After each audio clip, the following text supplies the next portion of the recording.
సోనియా వెళ్ళిపోయిన ఆ డిప్రెషన్ నుండి నిఖిల్ అయితే బయటికి రాలేకపోతున్నాడని చెప్పుకోవచ్చు. తనకి ఎంతగానో ఇష్టమైన వంటను ప్రస్తుతం వండి తన టీమ్స్కి పెట్టడం జరుగుతుంది నిఖిల్.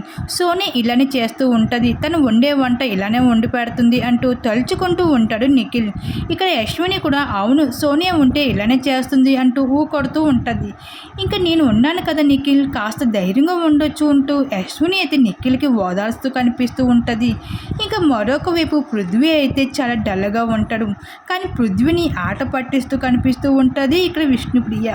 అయితే ఈరోజు హౌస్లో చాలా హ్యాపీగా సందడిగా ఉన్నారు హౌస్ మేట్స్ అందరూ కూడా.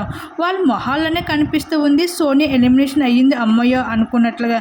అయితే ఇక్కడ సోనియా కోసం నిఖిల్ పృథ్వీ తప్ప మిగతా వాళ్ళందరూ కూడా చాలా హ్యాపీగా ఫీల్ అవుతున్నారు సోనియా వెళ్ళిపోవడంతో. ఇక్కడ వీళ్ళిద్దరే మాత్రం సోనియా కోసం ఆలోచిస్తూ బాధపడుతూ ఉన్నారు. దీని మీద మీరేమనుకుంటున్నారు? మీ అభిప్రాయం తప్పకుండా కామెంట్ సెక్షన్ సెట్ చేసుకోండి.